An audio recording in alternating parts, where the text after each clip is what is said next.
Hello, folks, and welcome to my third Solosode that I've recorded. This one is near and dear to my heart. I have been very focused on my health over the past probably 7 or 8 years, and I've found that a lot of guests, a lot of companies that I invest in, a lot of the companies that I advise, end up asking me for my fitness regimen, and so this one in particular came together after I did a recent interview with Alex Smerzak from 2U Laundry. Young guy, healthy guy. But after the interview, he asked a couple questions around health and wellness. Ironically, since we drank bourbon the whole interview, I definitely don't recommend that every day. The next morning he texted me and he said, "Hey, a lot of that stuff you told me was really interesting. Can you kind of write it down?" And so I wrote it down, and I figured I would share it with the guests. I will say that these are things that I have found that have helped me. I think that a lot of them apply to other people, but obviously we're all individuals with our own DNA, with our own epigenetic and environmental factors, with our own blood types, our own genotypes. So some of them you'll get more mileage or less mileage out of, but I am also developing a more data-driven approach that, frankly, I may ultimately commercialize, and so I'm hoping to talk about that in a later Solosode or series of episodes as well. So first off, I think the first thing that is very important is nutrition. I don't care how much you work out. I don't care how many of these other things you do. If you've got a shitty diet, if you're eating too much food, if you're eating the wrong macros, if you're eating crap food that isn't real food and is full of empty calories, it's going to wreck haywire all over your endocrine system. Your signaling it pathways aren't going to work properly, and you're going to end up eating a whole bunch of shit. And I don't care how much you work out, you will have a gut. I can't tell you how many people in the various gyms that I've worked out in can kick my ass up and down the CrossFit gym, but yet have 6 inches of waist on me. So me personally, I prefer the look better naked route. But hey, if you want to have a better squat or a better thruster, the reality is you can have both, though. And I think you really have to address your nutrition. For me, what worked really well was going to a paleo diet. And that's really an elimination diet where you cut out a handful of very, very popular foods, unfortunately, in the standard American diet. They sound hard to do, but once you do it, the changes are amazing. It's cutting out all grains. I know your mom and the FDA told you that whole grains are healthy, but for most people, cutting them to zero, or at least cutting them to near zero, will have immediate impacts on all sorts of different aspects of their health. They're hard to cut out because they use some of the same signaling pathways that heroin and other addictive drugs do. And warning, the first couple weeks can be pretty painful depending on how many grains you're eating. You also cut out dairy. Most people don't tolerate dairy well. I happen to tolerate it okay, but I still feel a lot better when I don't eat dairy. I do like grass-fed butter. I do like heavier creams from time to time. But cutting out pasteurized milk and cutting out most cheeses has just greatly improved my the way that I feel. You also cut out legumes. This includes peanuts. A lot of people have peanut allergies or intolerances, but a lot of other popular foods include legumes. This is one that I'm not as adamant about, but I do feel better in general when I keep these to a minimum. So these are things like chickpeas, which I love, hummus. These are things like beans. If you are going to eat beans or hummus, I think preparing them correctly and soaking them can make them a lot more tolerable for your health. So paleo is really cutting out all processed food, and then the food categories that I talked about. And sugar, you cut that out. And any vegetable oil, that's arguably worse than any of the other items on this list because it induces inflammation and has all sorts of issues when you cook with it. And so drop the canola oil, drop the peanut oil, really any seed oil, cottonseed oil, grapeseed oil. Focus on olive oil, avocado oil, macadamia nut oil, coconut oil. These are way better tasting. They're better to cook with. They're better to put on your salad. And they won't, more importantly, cause the inflammation that is so dangerous and is mostly introduced from our diets. Next, as I started eating a paleo diet, I started to experiment with macros, and I went with what would be called a ketogenic diet. There are lots of definitions of a ketogenic diet. It's generally a high-fat, moderate protein, low-carb diet. So you're going to probably strive for 70% of your calories coming from fat. Quality fats, though, this is eggs, this is quality meats that are grass-fed.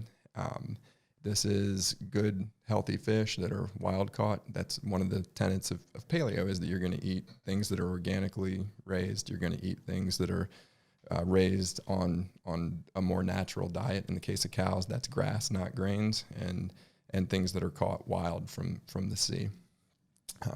And other good sources of fat for a keto diet are coconut oil, avocados, olive oil is a good source.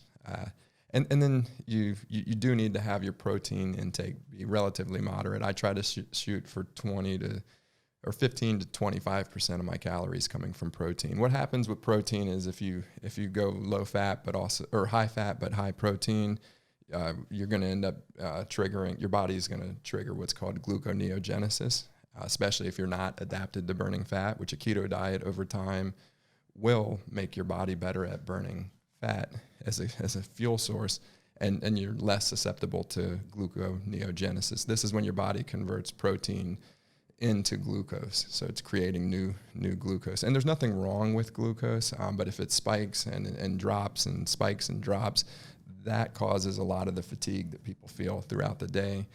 That also can lead to diabetes. It's a very serious problem, and I would encourage you to try to get your blood glucose under control. And the best way to do that, frankly, is to go low carb. If you don't do well on a low carb, don't try to force it. But again, when you start a ketogenic diet, you're going to find that 2, 3, 4 weeks, you're going to feel like shit because your body will prefer to burn glucose. But once you get through that, your body doesn't care if it's burning glucose or ketones. And in fact, your brain prefers ketones. So a lot of people, once they get through the keto flu, find that they're just very focused. They don't have food cravings. And that leads to the third hack that I picked up from a dieting perspective, which is less about what you eat and when you eat. So I started doing intermittent fasting. I found that as I'd gone ketogenic and cut out all of these poisonous foods in the paleo diet, that my metabolism had adapted to where I could burn fat as a fuel source. And so I didn't wake up every morning feeling like I needed breakfast. In fact, some days I would go till 3 or 4 o'clock in the afternoon without eating and didn't feel hangry, and came to realize that that's a good way to go into ketosis. So your body starts burning ketones when you go, call it 15, 16 hours without eating. I've since done much longer fast. I've gone as long as 5 days, drinking only water and coffee. And most people think I'm crazy when I tell them that, but I got to be honest, it is not nearly as challenging once you've done the keto diet, once you've switched over to the ability to burn fat and convert fat into ketones. Fasting becomes much easier. And the longer fasts give you the benefit of what's called autophagy. That's a cellular repair process that is an anti-aging technique. And there's a handful of other anti-aging things that I've picked up on that I'll talk about in the supplements section.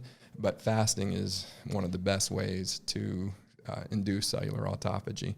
It also happens to boost your NAD plus levels, which is something that until recently you had to pay a lot of money and have really painful injections to boost your NAD plus, but you want your NAD plus levels to be higher because they're associated with longer telomeres, which is really a biological marker of your actual age. The longer your telomeres, the longer you live is the net result. And NAD plus boosts that, and long fasts are a very good way. Even short fasts, you'll boost your NAD plus, but long fasts are a good way to boost that.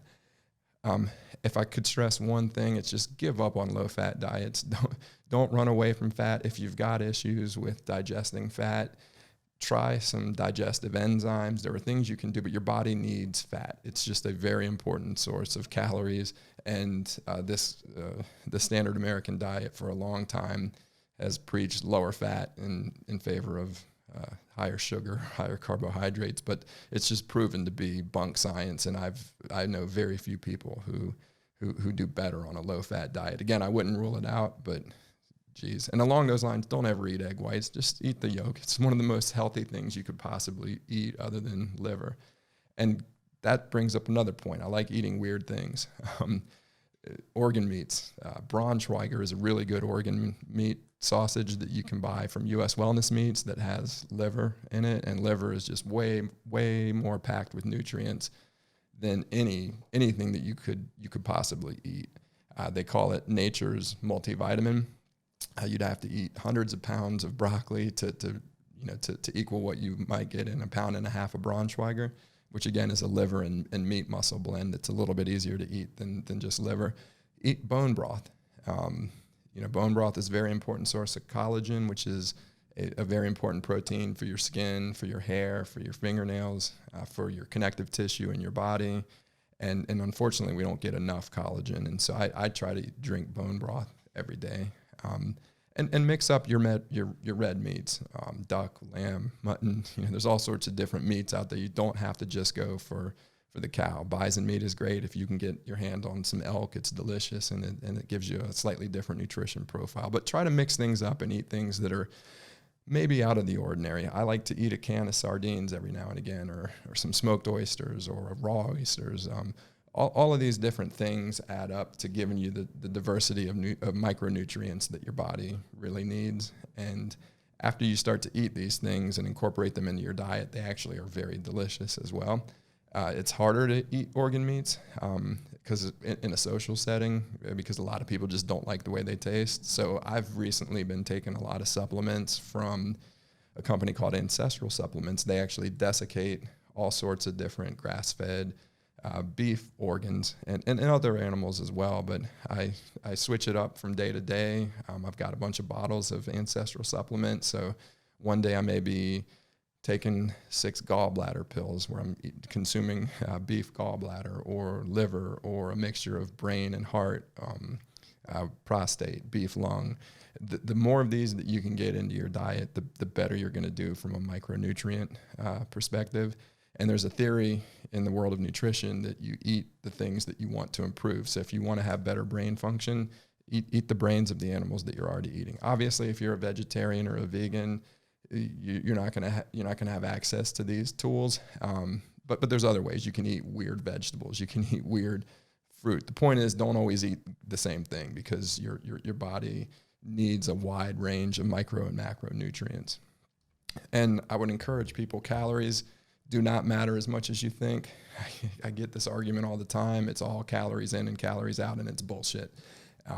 There are hormones that signal to your body whether you're hungry or not, and certain calories just aren't going to signal that you're full and you're going to overeat. And so, yes, in the long run, technically, calories in, calories out, it's just not as simple as people think. And I think that if you can start to eat foods at a certain time of day and in a certain way, you'll find that it's very easy to create that caloric deficit in the long run. So for me personally, I fix my nutrition first and then fix my exercise. I've always been into exercise. I used to run marathons. I used to do a lot of running, what I'd call chronic cardio. I'd go into the gym and do my meathead bench press and leg press and curls, and there's nothing wrong with those lifts, but I'd go do a treadmill for 50 minutes, or I'd go do a 10-mile run. And look, it served me well for a little bit, but over time it creates a lot of inflammation. It created injuries and really wasn't doing a good job of controlling my weight as I got older. But that being said, it's still better than not exercising, doing that type of exercising. I think the best exercise you can do is the one that you actually want to do. For me personally, I really like CrossFit. It motivates me to push myself. There's a social aspect to it. It changes constantly. I don't only do CrossFit. I like to do all sorts of functional fitness moves. So I'll grab a set of ropes and throw them up and down as fast as I can. I like to lift heavy weights. So less around curls and bench press, and maybe more on back squats and front squats and deadlifts. But just lifting heavy weights from time to time is very good. I try to do it once a week, or sometimes even twice a week. I really like doing sprints. I think that while running is okay for you if not done in excess, or very good for you if not done in excess, I think that sprints are much better. If you want to just take a look at any marathon runner versus any sprinter, world-class sprinter, world-class in either one, and look at the body composition. And I think this one kind of speaks for itself in terms of looking better naked. But there's also lots of evidence that it's actually better for the body. It creates less inflammation, less long-run cortisol secretion, and is more sustainable on the joints. And frankly, it's more fun, and you don't spend as much time doing it, so you can spend your time doing other things that you enjoy. High-intensity interval training is one that gets a lot of attention. CrossFit often fits into this. Wind sprints in a certain format will often fit into this. But it's really just go hard and then recover. And the intervals can be whatever you want. Tabata is a popular one where you do 8 rounds of 20 seconds high intensity, 10 seconds low intensity or no intensity. So it's 4 minutes of work. And anybody who thinks that sounds easy, just go out and run that way. Let me know how you feel. It's really amazing what kind of a workout you can get from that. But there's all sorts of intervals that you can experiment with. There's some that are longer where you work hard for 2 minutes. Obviously, you can't work as hard for 2 minutes as you can for 20 seconds.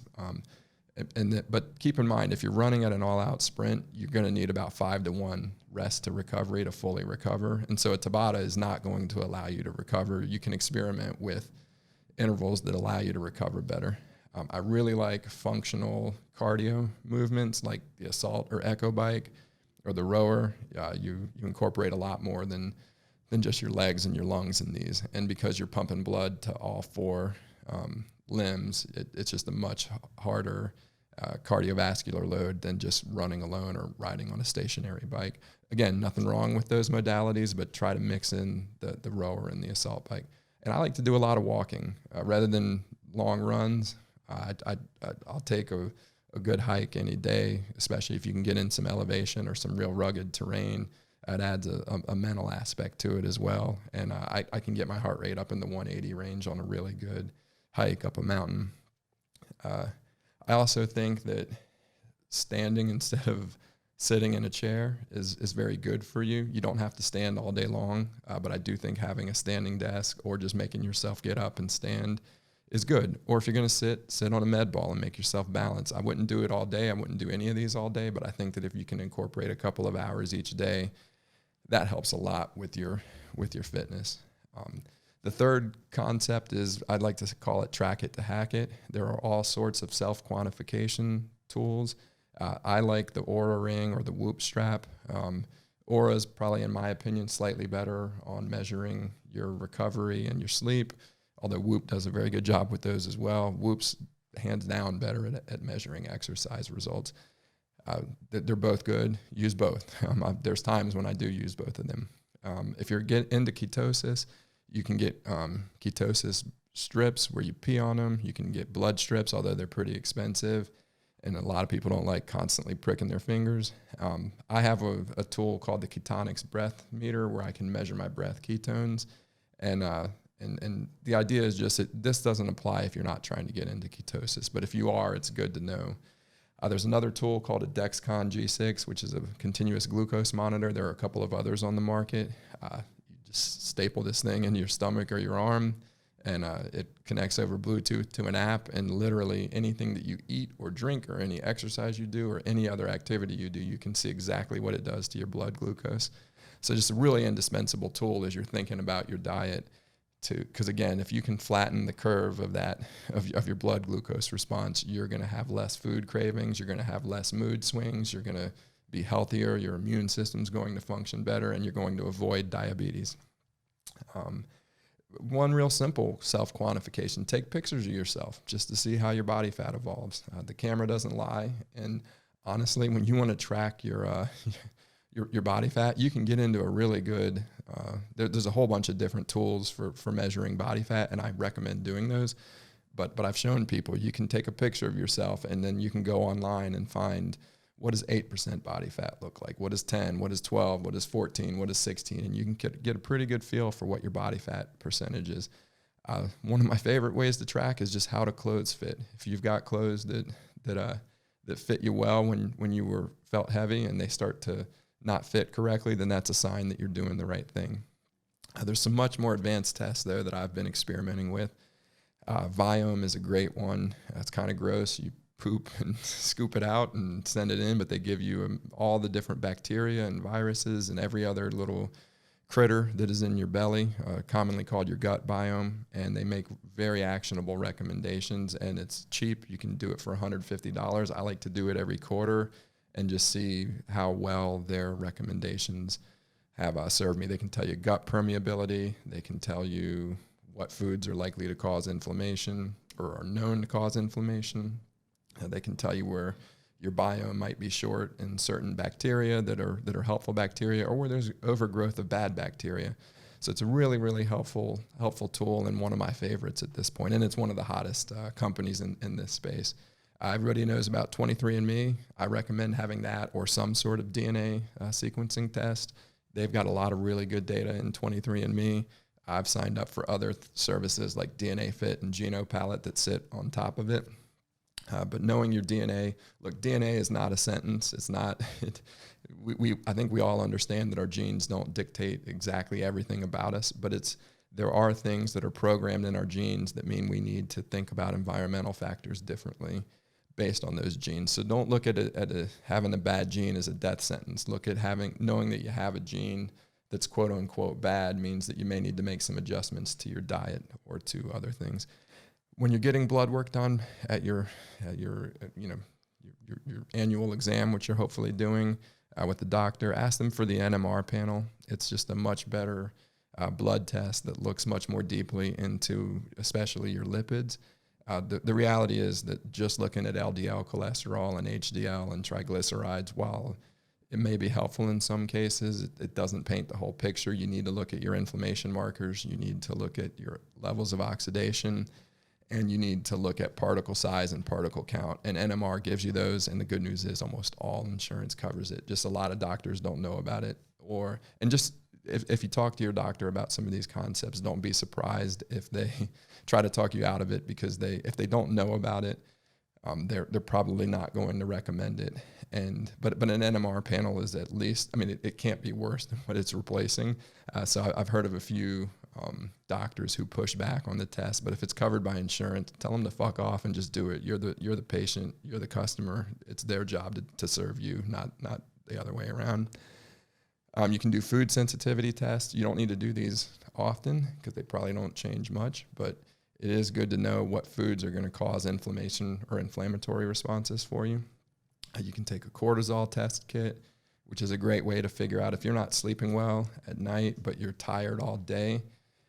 Chances are pretty good that your cortisol is high in the morning, or your cortisol is low in the morning, which is making you tired, and that your melatonin is high in the morning, which is making you sleepy during the day. And there's a variety of reasons that those two curves might be inverted from what you would hope they are. Again, you want to have high cortisol and low melatonin in the morning, and the cortisol should drop off throughout the day to where it's very low at night, and to where your melatonin is high at night. And if those two flip, you're going to be very tired, but find that you can't sleep at night, which is a very, very stressful place to be. And it's actually not that hard of a problem to fix. There's some supplements that you can take and some other things that you can do. But if you know that there's a problem with your cortisol and your melatonin, if you don't know, then you're not going to be able to fix it. Let's put it that way. Everlywell is another service that I encourage people to look at. They've got probably 30 or 40 tests. Some of them aren't as strictly focused on optimization. They have a whole bunch of STD and COVID tests, which may be useful in other situations. But there's things in here like heavy metal tests and testosterone tests and all sorts of different hormone level tests that you can do from the privacy of your own home. And I would encourage you to take a peek around there and look and see if there's tests that might be useful for you. And they explain what each test will tell you, which again, these are all tests that 5-10 years ago would have been expensive, and you'd have to have a doctor involved to do them, but you can do them from the privacy of your own home, and the tools are getting better at interpreting the results. Supplements are important. A lot of people don't like supplements because the supplement industry at times has peddled things that may not be the best ingredients. They aren't subject to the same FDA regulatory approval that drugs are. but honestly, you're probably not getting all of the nutrients that you need to even perform at a basic level from our food supply. It's just the nutrient levels in our food supply are bad. So even if you're eating organic food and you're eating from the right farms, chances are good that you're deficient in some of these vitamins. And again, there are tests that will tell you if you are deficient. But for me personally, I take vitamin D whenever there isn't enough sun, especially during this COVID pandemic. I try to do 5,000 IUs a day unless I'm going to be out in the sun with my shirt off for 30 minutes or more. I'm sorry if you're putting sunscreen on, you're not getting vitamin D through it. So at least try to get 20 or 30 minutes, which if you don't have melanoma or other awful skin conditions, you're going to be okay with 20 or 30 minutes, especially if you build up a little bit of natural protection through getting a little bit of suntan. But again, hiding from the sun, or if you're in a climate where or at a latitude where you just can't get sun, and for me, that's any time in the winter, and the beginning of, or the end of the fall and the beginning of spring. Even when the sun's out, it's not necessarily enough. Or if if I'm not in a setting where I can take my shirt off, then I'm going to make sure I take 5,000 IUs of vitamin D a day. I take krill oil or fish oil pills. Most of the time, I like to cycle in and out of these for a little bit of time, but I prefer to get my fish oil from actual fish, but I don't eat fish every single day, so I try to take krill oil or fish pills most of the time. Vitamin B12 is great for brain function. My B12 levels tend to be pretty healthy, but if you're on a vegetarian or vegan diet, you need to be supplementing B12 point blank, because I don't believe you can get it from vegetable sources. I like nootropics like Alpha Brain or Tianchi. There's a handful of others. There's some reishi mushrooms and lion's mane mushrooms and all sorts of great products that are out there. These are good for me when I particularly need to be mentally focused. Caffeine's another good one. L-theanine is a good one, but there are definitely nootropics that you can take that increase your focus. And if you think about when you get a hit of caffeine in the morning, that feeling that you get of the mental focus and the willingness to think a little bit more deeply, that's what all of these nootropics are really trying to create for you. I don't do a lot of protein supplementing just because I do eat a lot of meats, but when I want some protein and don't feel like I've gotten enough from my diet, I use a product called Keto Protein. It's bone broth based. I find that whey protein makes me fart, and pea protein, same thing. I really like the broth based proteins. Some people can process whey protein fine. Just get it from a grass fed source if you can. Creatine is one if you're lifting heavy weights. I highly recommend taking creatine. It's also good for your brain. There's pre-workout drinks that are out there. They should be loaded with arginine, which is a good molecule for enhancing nitric oxide uptake, which gives you the muscle pumps. Also lets your blood vessels open up and absorb more nutrients into the muscles where you need it. Some people like branched chain amino acids. I've taken them in the past. I find that essential aminos are better for me personally, from a recovery perspective. The branched chain amino acids can enhance mTOR and definitely will take you out of a fast if you are fasting and you want to minimize the impact of the amino acids that you're taking. Do not take branched chain amino acids. If you have a Dexcom G6, you're going to see that your blood sugar spikes from the mTOR released by branched chain amino acids. Essential aminos have all of the branched chain amino acids plus 5 or 6 others that tend to wreak less havoc on your blood sugar. Magnesium's a good one for people to supplement with. It's very calming, and there are all sorts of problems associated with magnesium deficiency. I find that an Epsom salt bath every now and again, or getting into a float tank where you're in literally 1,200 pounds of Epsom salt, gives you all the magnesium that I need.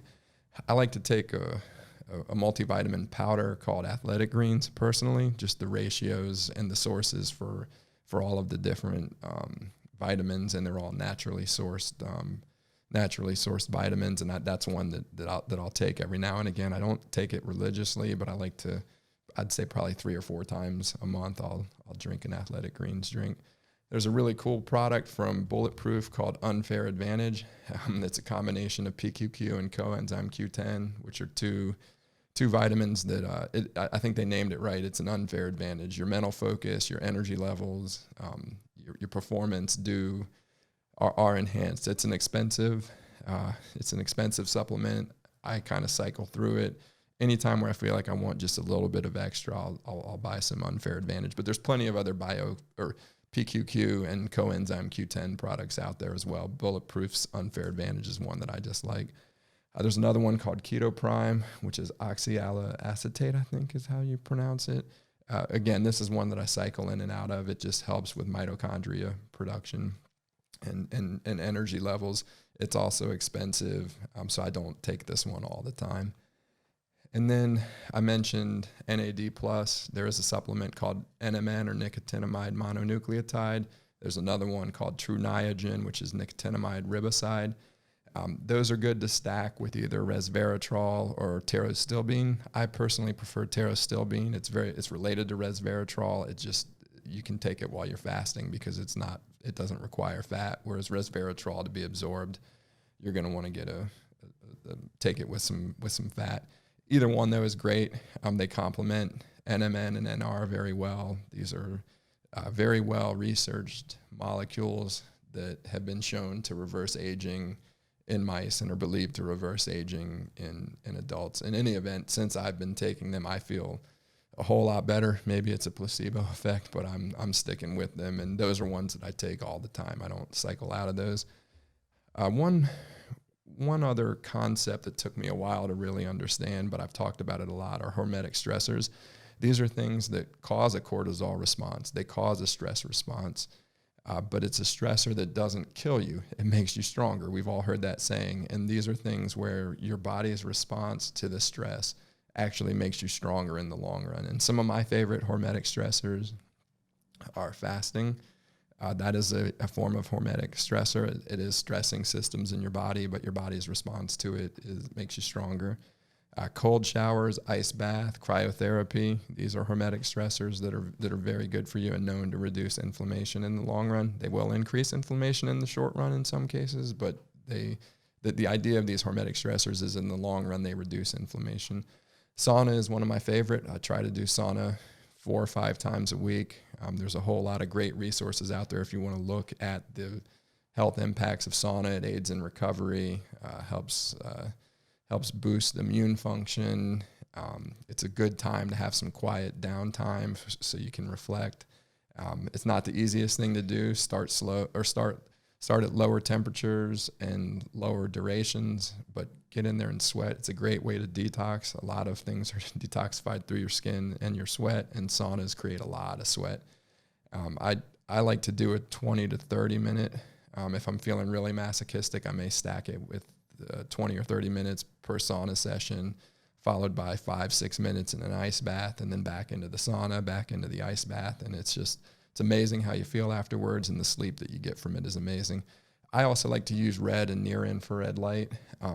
They don't heat you up the way a sauna does, but it does create reactions inside your skin and your muscle tissue that have been shown to increase healing capacity, to reduce wrinkles, and to overall help with your health and recovery from a particularly tough workout. So that's another one that I like to try, or that I like to use from time to time. And there's all sorts of spas now that have near infrared, and same thing with sauna and ice baths as well. So if you don't have them at home, you can find places, especially as we come out of this lockdown from COVID. Managing stress is one that's difficult. I think anybody who is involved in startups has a lot of stress. But I've found a couple things to be very helpful. Meditation is great. My fiance likes to do transcendental meditation, which is a great approach. I find that I can use an app, and while I can't get into the meditative states that she can, it's still very helpful for me to use something like Calm or Sam Harris's app for doing meditations. And honestly, 5 to 10 minutes a day of meditation, if you can carve that time out, and you probably need to do it in the beginning of the day, it's going to make you manage stress a whole lot better. Yoga is another way to manage stress that I found very useful. It also adds in a lot of great stretching and gets your heart rate up. It's a very good workout modality, but it's also a great stress management. Deep breaths or just controlling your breath. Meditation gets into a lot of breathing, but even just going through and periodically doing box breathing, which is breathe in for 4 count, hold it for a 4 count, breathe out for a 4 count, and then hold it out for 4 count, and just repeat that as many times as you can. There's all sorts of other breathing techniques. Wim Hof has a popular series of breathing techniques.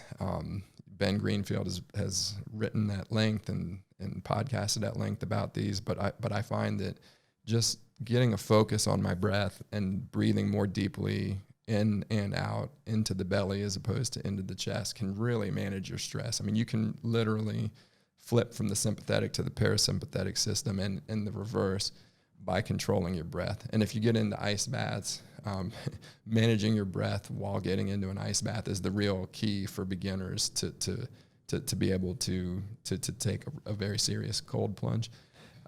Learning how to reframe things. Sometimes things are just going to suck, and no matter the amount of breathing or meditation that you do, you're going to feel stress from it. I think if you can reframe that stress, and there's a variety of different techniques you can do, but if you really just stop and say, okay, what version of this story that can be told that is true is not as stressful for me as the way that I'm framing it right now.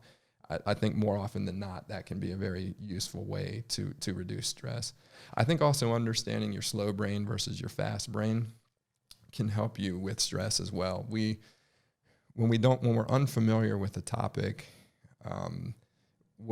or a skill, so when you first start out driving, for instance, you're going to use your slow brain because you need to process everything that's happening, and you're thoughtful and you don't have a programmed automatic response. Somebody who's been driving for 30 years very often is using what's called their fast brain. And the fast brain, you're not really thinking about doing it. It's your subconscious mind taking over, and it moves much faster. There's an excellent book called Thinking Fast and Slow where Daniel Kahneman laid out a lot of the behavioral science behind this. And I do think that there are times that you get stressed about something that's a response from your fast brain. And if you can stop and say, let me think about this, let me not just respond to this, but let me actually pause and reflect on it, you can oftentimes reduce your stress level and come up with a much better solution. But it's just identifying that this is an automatic response and not something where you've actually thought through.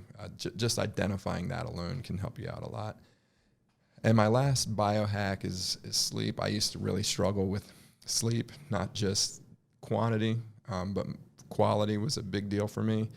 I'll tell you all the things that I've tried. Some work better than others. I think you need to try as many of them as you have to until you get to better sleep. Black your room out. Any light that is in your room, you obviously need to turn your lights out, unplug your night lights, but less obvious sources. If you have an alarm clock, you just got to get rid of that shit, because the light there is, even if you close your eyes, even if it just gets on your skin, that can reduce your melatonin production. So black your room out to the extent that you can. Bring some tape with you when you're traveling to a hotel and just cover up LED lights. LED lights are a real common one that I see from time to time. An LED light on a TV, even when it's turned off, just cover it up with a piece of tape, and you'll be amazed at what a difference it makes. Reducing blue light. So there's 2 tactics here that work really well for me. Blue blockers, if I have to be around blue light late in the evening before bedtime, I'll put on a set of blue blocker glasses, and they reduce the amount of blue light. There's also tools like Night Shift or F.Lux, or Iris is one that I'm using on all my computers these days, where they reduce the level of blue light throughout the day. Blue light is good in the beginning of the day. It signals to your body that you are need to wake up, and it starts to change the hormone composition like I talked about earlier. Too much blue light at night, though, is bad for you. It's going to reduce your melatonin production. So you want more red light at night, which, if you think about it from an ancestral perspective, you had candlelight, you had fires at night, that's red light. And so if you can get some red light sources at night as well, that's great. The reality is a lot of us are glued to our devices. So these tools like Night Shift or F.Lux or Iris, they're really designed to give you more red light at night and more blue light in the morning. But you can also invest in lamps. I talked about the red light lamps that I use. I like to use those later in the day to increase my red light input. That helps a lot with sleep as well. But there's also green and blue and other color lamps that you can use if for some reason you're not getting enough of the bluer end of the light spectrum in the morning. But most of us, we're bombarded with it all day between fluorescent and LED light bulbs, between all of our screens. Most of us are getting plenty of that lower quality blue light. I mentioned meditation. Meditating before bed is a great way to put yourself into a sleep mode and to calm your mind so that it's not racing and keeping you awake. There's a wonderful tool called binaural beats. You can find them there's binaural beats podcast. There's all sorts of digital downloads of binaural beats. You can get binaural beats apps. The concept is very simple. It's they're going to play. There's 4 or 5 different brainwave patterns that are pretty common for people. And if you play sounds that are out of phase just enough between your left ear and your right ear, your brain will connect, or will try to correct the discrepancy in those sound waves. And in the process of doing that, it puts you into what's called a theta wave state. It's really amazing. Anybody who is skeptical should try it. There's a couple different binaural beat types that you want to look at. One is if you just want to get a quick nap during the day. I've got some where I can listen for 5 minutes and I pass out for 20 or 30 minutes and wake up refreshed. It's a different brainwave if I want to induce deep sleep. But again, you can experiment with binaural beats, usually for free. I think there are some paid ones, but you can find them on YouTube. You can find them anywhere, but you need to have the sound playing in both of your ears. Earplugs, eye covers, those are good tools for blocking out sound and light when it's impossible to black it out or to be completely quiet. Occasionally, I'll take melatonin, especially if I've been around a lot of blue light or if I'm particularly stressed. Doesn't always work, but if my melatonin levels are low and I take melatonin, it will help. I especially use it when I'm traveling east to west across time zones. It's a good way to reset your internal circadian clock. CBD oil in the 100 milligram dose for me works really well. I can track with my Oura Ring or with my Whoop strap. I can see exactly how much deep sleep I'm getting. And prior to adding CBD oil into the rotation, I would routinely get 10 to 15 minutes of deep sleep. And you really want to get, if I can get an hour to 2 hours, I'm generally going to be a lot more recovered in the morning. And CBD oil really helps with that. You'll have to experiment with the dosage yourself. Like I said, for me, it's really getting up into that 100 milligram areas where I found that CBD helped me to sleep more deeply. Another time zone hack. I used to do a lot of traveling. There's a tool called the Human Charger. It's headphones that actually beam bright lights into your ears. It's particularly effective if you're in an area where in a time of the year where you're getting 16 or 18 hours of darkness, and that can throw your circadian rhythm off. And the Human Charger can help with that, but it also helps when you're traveling between time zones. It just resets your circadian clock. First thing in the morning when you get up and you're in a new time zone, I'll run the Human Charger 2 or 3 times. And after I've done that for 2 or 3 days, I'm very, very adjusted. Even when I've traveled to Australia or to Singapore and back, I was able to dramatically reduce my jet lag by using the Human Charger.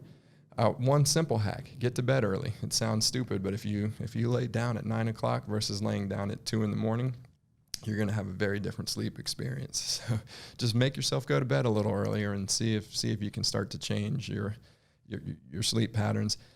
And I also think don't worry as much about 8 hours. From what I've read and experienced, it's kind of a bullshit guideline. It's more about how much sleep you average over a period of time, and it's more about the quality of the sleep, which is where an Oura Ring or a Whoop strap will be really helpful for you in quantifying your sleep and really determining, am I getting the right amount of sleep? For me personally, if I can average 7 to 7.5, I feel good. I feel great if I average 8 to 8.5, but it's average. I can go 4 hours a couple nights. I'm going to have to catch up later, but it's much more about how you average over time. And again, a tool like a Whoop or an Oura Ring will help you a lot with thinking about your sleep over time. They'll both show you your deficit. They'll both recommend times that you go to bed. They'll also recommend whether you should work out hard or not based on how recovered you are from your sleep. But that's, again, going back to my hack it to track it section. That's where that becomes really important. So I think that's about it for right now. Got it all out there. Hope you're still listening. And as I mentioned, I'll probably put one of these out soon where I take a little more data-driven approach and start with the measurements that you can make and talk about how you can tailor some of these things based on it. But my guess is that for most people, if you're not already doing a lot of these things, the more of these you can incorporate, the better you're going to feel. And if you really want to know where to get started and you want a much more comprehensive approach than what I've laid out here, I highly recommend the book Own the Day by Aubrey Marcus. He lays out a lot of what I've talked about in here. It's a great resource. Get it on Audible. Listen to it on your commute. If you're starting to go back to work or starting to drive a little bit more, I highly recommend it. But hopefully this has been helpful. Thanks so much.